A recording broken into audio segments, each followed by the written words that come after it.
Hello students.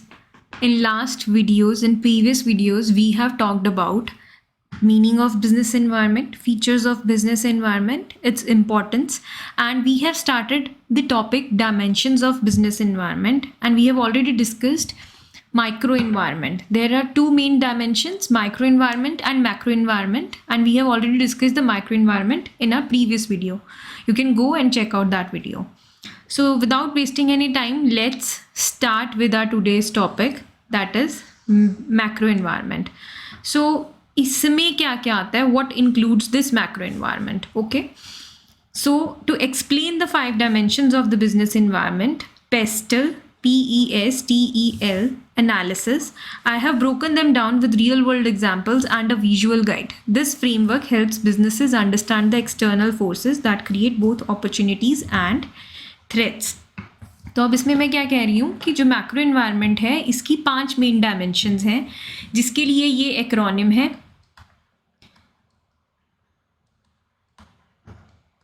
Pastel. Okay, P stands for political environment, E stands for economic environment, S for social environment, T for technological, E for economic and L for legal environment. Okay, so ये acronym है, एक ये short form है आपके लिए, वो letters हैं कि इस तरह से लिखे हुए कि ये सारे हमारे टॉपिक्स का, कमिंग टॉपिक्स का ये फर्स्ट लेटर है, आपको याद रहे जिस वजह से. ठीक है, आगे मैं रियल वर्ल्ड एग्जांपल्स दूंगी आपको. और ये फ्रेमवर्क जो है बिजनेस को हेल्प करता है उसकी एक्सटर्नल फोर्सेस समझने के लिए, so that they got to know about their coming opportunities and threats. Okay, so our first topic is economic environment. अच्छा, मैं इसके पहले ये कहना चाहती थी कि मैं आपको डिटेल्ड नोट्स देती हूँ. ठीक है, आप यही सिर्फ नोट्स से अपने एग्ज़ाम्स के लिए प्रिपेयर कर सकते हो, और ये मैंने ध्यान रख के बनाए हैं ISC बोर्ड के लिए स्पेशली. तो आप इन्हें पढ़ो, इनके अकॉर्डिंग अपने आंसर्स करो.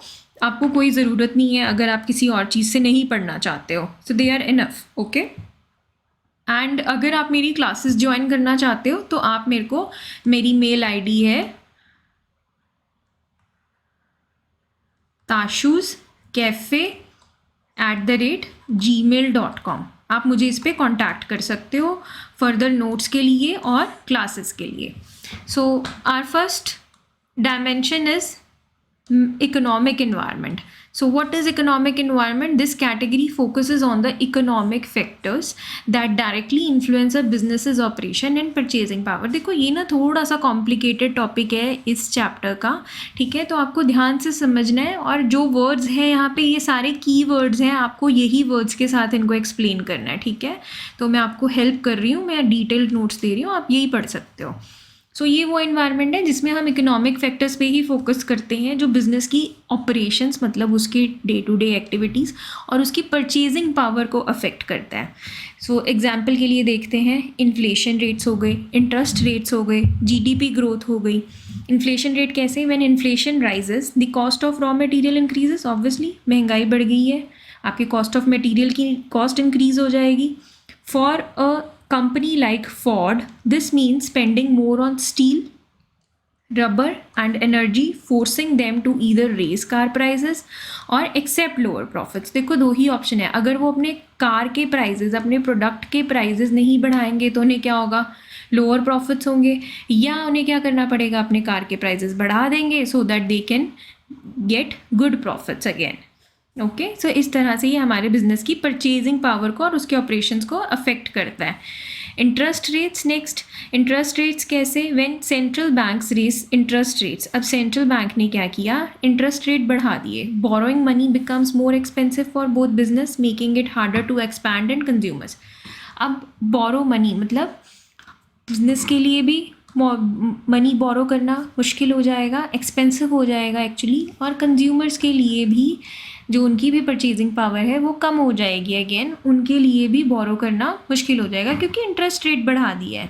लेट्स से 5% से इसको गवर्नमेंट ने क्या किया, सॉरी गवर्नमेंट नहीं, सेंट्रल बैंक ने क्या किया, 10%. देखा, अभी मैंने गवर्नमेंट बोला, यही कीवर्ड्स हैं. गवर्नमेंट नहीं इंटरेस्ट रेट्स बढ़ाती है, कौन बढ़ाता है, सेंट्रल बैंक बढ़ाता है interest rates.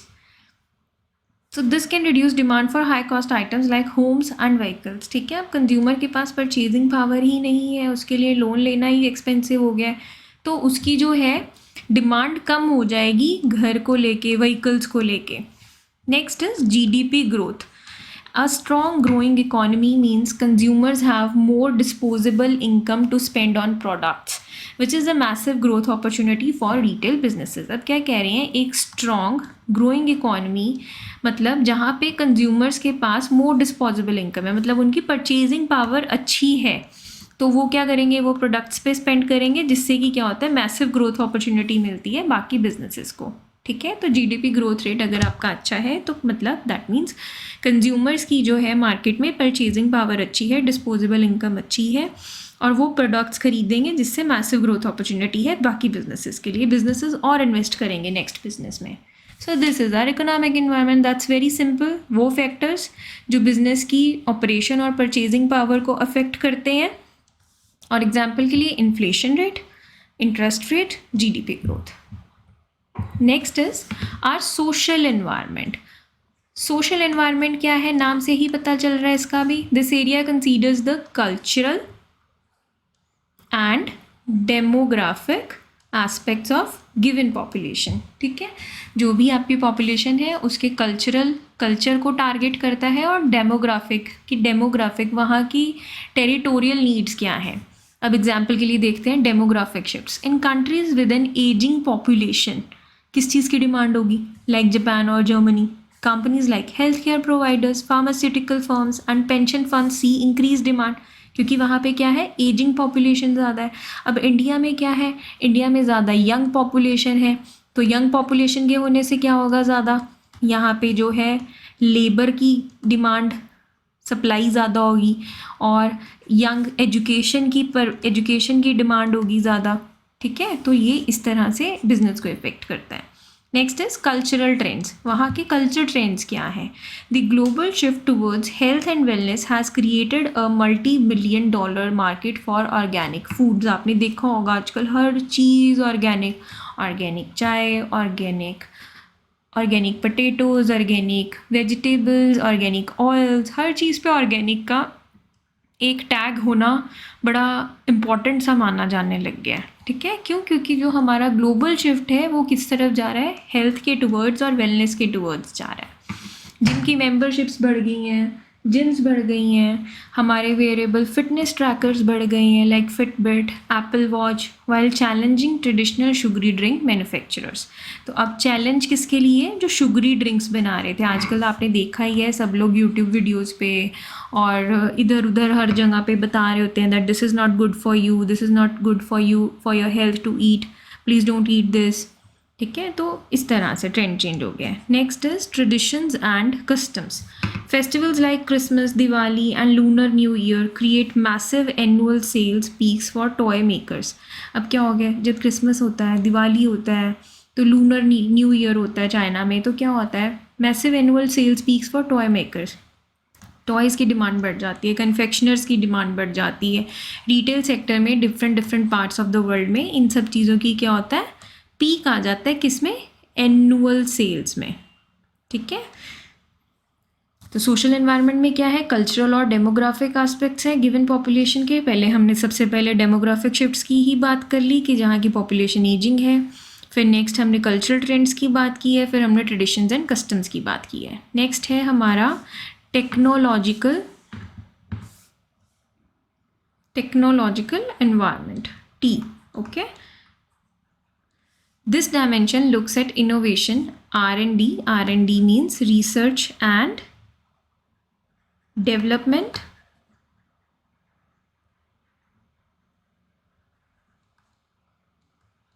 and the rate of technical change in an industry. ठीक है, टेक्नोलॉजिकल से रिलेटेड हो गया सब कुछ। इनोवेशन क्या है, रिसर्च एंड डेवलपमेंट क्या है, रेट ऑफ टेक्निकल चेंज क्या है एक इंडस्ट्री में। एग्जाम्पल देखते हैं, सबसे पहले डिजिटल इनोवेशन की बात करते हैं। The rise of streaming services like Netflix, Disney Plus, Spotify has fundamentally disrupted the physical media, DVDs and CDs, traditional TV broadcasting industries. Okay, पहले सबके घर में केबल होता था, लोकल केबल का कनेक्शन होता था, अब तो नहीं है। अब सब क्या करते हैं, स्मार्ट टीवीज़ लेते हैं, बाकी दूसरे टाटा स्काई के कनेक्शंस लेते हैं। उससे क्या होता है कि आपको सब चीज़ों की सब्सक्रिप्शन मिलती है। तो इसका ट्रेंड आ चुका है। डिजिटल इनोवेशन की वजह से जो है बिजनेस पे ये इम्पैक्ट पड़ा है। Next is artificial intelligence. Artificial intelligence, AI and machine learning are being used for everything, है ना. अब आपके स्कूल्स में भी क्या होता है, स्मार्ट बोर्ड्स लग चुके हैं, आर्टिफिशियल इंटेलिजेंस यूज़ होने लग गई है. From personalised marketing and high frequency trading to the development of self driving cars. Tesla की सेल्फ ड्राइविंग कार्स आ गई हैं, क्रिएटिंग इंटायरली न्यू मार्केट्स. अब इस सबसे क्या हो गया, इंटायरली न्यू मार्केट्स बन गई हैं. Next is automation. Automation. Manufacturing industries use robotics and automated systems to significantly increase production efficiency, reduce labor cost and improve product quality.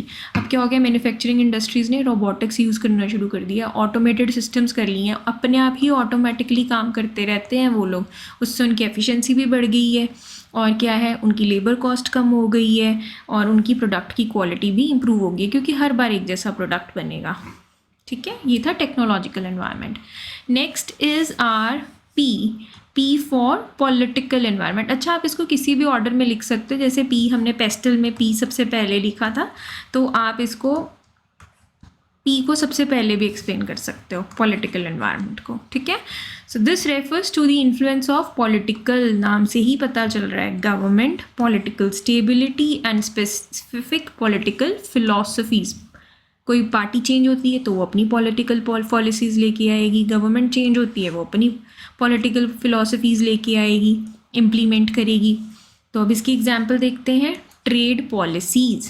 The implementation of tariffs and trade barriers like in the US China trade tensions can force global companies like Apple to restructure their supply chains and sourcing strategies. अब क्या कह रहे हैं, देखो हम world wide की बात कर रहे हैं इस सब में. ठीक है, इंटरनेशनल लेवल पे बात कर रहे हैं हम. तो क्या कह रहे हैं कि अगर इंटरनेशनल लेवल पे लेट्स से US चाइना की ट्रेड टेंशंस की वजह से उन्होंने टैरिफ्स और ट्रेड बैरियर्स इन्फोर्स कर दिए, ग्लोबल कंपनीज़ को भी क्या करना पड़ेगा, अपनी सारी सप्लाई चेन्स क्या करनी पड़ेंगी, रीस्ट्रक्चर करनी पड़ेगी, अपनी सोर्सिंग स्ट्रैटेजीज़ को वापस रीस्ट्रक्चर करना पड़ेगा. नेक्स्ट है taxation. Changes in corporate tax rates और value added taxes directly impact a companies bottom line. क्या कह रहे हैं, आपके corporate tax rates, value added tax जैसे GST हो गया, वैट हो गया, ठीक है, तो directly impact a companies bottom line. कैसे, for example tax incentives for renewable energy can create boom times for solar and wind power companies. अब क्या हो गया, टैक्स इंसेंटिव दे रहे हैं, भी आपको कम टैक्स पे करना पड़ेगा, या उनको इंसेंटिव दे दिया कि आपको 10 साल का टैक्स ही नहीं पे करना है, ठीक है, रिन्यूएबल एनर्जी पे. तो उसके लिए क्या हो गया, बूम टाइम आ गया उस बिज़नेस में, सोलर और विंड पावर कंपनीज के लिए. ठीक है, वही अगर इन पर टैक्स बढ़ा देंगे तो ये इनका क्या हो जाएगा, डिप्रेशन टाइम चला जाएगा, इनके लॉसेस होने शुरू हो जाएंगे ज़्यादा. तो इस तरह से इम्पैक्ट करती है. नेक्स्ट है political stability. In politically unstable regions businesses face major risks such as property damage, sudden policy shifts and difficulty in repatriation of profits which discourages long term investment. ठीक है, ऐसी कंट्रीज़ में, ऐसी areas में जहाँ पर politically कुछ stable नहीं है ना, पॉलिटिकली अनस्टेबल रीजन्स है, वहाँ पे बिज़नेस करना बहुत मुश्किल होता है. लोग बिज़नेस में ज़्यादा नहीं पैसे इन्वेस्ट करते हैं क्योंकि मेजर रिस्क रहता है, कोई प्रॉपर्टी डैमेज हो सकती है, कोई पॉलिसी शिफ्ट हो सकती है, उनके प्रॉफिट्स रिकवर करने बड़े मुश्किल होते हैं उनको. नेक्स्ट हमारा है लीगल एनवायरनमेंट, पेस्टल में L. ठीक है, legal environment this covers the, जैसे इसके नाम से ही पता चल रहा है, as the name suggest, this covers the laws and regulations that businesses must comply with. ठीक है, ऐसे सारे लॉज और रेगुलेशंस जो बिजनेस को कंप्लाई करने पड़ते हैं, फॉलो करने पड़ते हैं, डील करना पड़ता है. Examples, consumer protection act. In India, this act gives consumers specific rights against unfair trade practices. कोई गलत तरीके से तो नहीं अपना सामान बेच रहा, कुछ प्रैक्टिसेस होती हैं जो अनफेयर गिनी जाती हैं. एंड सब स्टैंडर्ड गुड्स, मतलब सब पार क्वालिटी के, अच्छे स्टैंडर्ड के गुड्स नहीं हैं. which means e-commerce companies like Amazon and Flipkart must have robust return policies and address grievances. समझ रहे हो. अब इंडिया की एग्जांपल दी है उसने कंज्यूमर प्रोटेक्शन एक्ट की, कि इस एक्ट में क्या करते हैं, कंज्यूमर्स के पास स्पेसिफिक राइट्स होते हैं किसके अगेंस्ट, कोई अनफेयर ट्रेड प्रैक्टिसेस कर रहा है या सब स्टैंडर्ड गुड्स हैं. ठीक है, तो अब इसके चलते क्या करना पड़ता है, ई कॉमर्स कंपनीज़ को, अमेज़ॉन जैसी कंपनीज़ को, फ्लिपकार्ट जैसी कंपनीज़ को अपनी रिटर्न पॉलिसीज़ को और एड्रेस ग्रीवेंसेस को एक्टिवली उसको फॉलो करना पड़ता है. अदरवाइज़ हमारे पास, क्योंकि उसके लिए क्या है, कंज्यूमर प्रोटेक्शन एक्ट है, हम जाके लॉ सूट कर सकते हैं, मतलब उन पे सू कर सकते हैं उन पे। नेक्स्ट है लेबर लॉज। लेबर लॉज क्या है? Regulations on minimum wage. अब ये लेबर के लिए बने हुए हैं लॉज, उनको मिनिमम वेज प्रोवाइड होनी चाहिए, वर्किंग आवर्स उनके देखने हैं हमें, सेफ्टी स्टैंडर्ड्स जो भी हमें प्रिस्क्राइब्ड है, सेफ्टी स्टैंडर्ड्स, उनको गुड एनवायरनमेंट, वर्किंग कंडीशन देनी है हमने। एम्प्लॉय बेनिफिट्स का डायरेक्टली इम्पैक्ट पड़ता है ऑपरेशनल कॉस्ट पे। बिजनेस के लिए ऑब्वियसली सबकी कॉस्ट निकलनी है ना, वेज मिलेगी उनको, उनके और चीज़ों के लिए उनकी वर्किंग कंडीशंस, ये सारी बिजनेस के ऑपरेशन कॉस्ट पे इफेक्ट करती है। And HR policies for businesses like garment manufacturing और कॉल सेंटर्स। इस तरह से ये एक बिजनेस इन्वायरमेंट का इम्पॉर्टेंट पार्ट है। Intellectual property rights. Intellectual property rights, patent and copyright. ठीक है, इंटेलेक्चुअल मतलब ये कोई लैंड जैसी प्रॉपर्टी नहीं है, ये आपकी इंटेलेक्चुअल प्रॉपर्टी है। आपके पेटेंट्स हैं, कॉपीराइट लॉज हैं। प्रोटेक्ट अ कंपनीज यूनिक इनोवेशंस। कंपनी की अपनी इनोवेशन को कौन प्रोटेक्ट कर रहा है? ऐसे तो कोई भी उसको कॉपी कर लेगा, उसके पेटेंट और कॉपीराइट उसको प्रोटेक्ट करते हैं। Pharmaceutical giants rely on patents to protect their huge investment in drug development, preventing competitors from selling generic versions for a certain period. उससे क्या होता है, जो उनके कॉम्पिटिटर्स हैं ना, उन्होंने पेटेंट करवा लिया अपने किसी ड्रग को, जो फॉर्मुलेशन उन्होंने बनाई है, तो जो जेनरिक वर्जन्स है ना, उसके बाकी कॉम्पिटिटर्स अभी बेच नहीं पाते कुछ पीरियड के लिए, जितने पीरियड के लिए उन्होंने पेटेंट या कॉपीराइट कराया होता है उसको। सो दिस इज़ इट।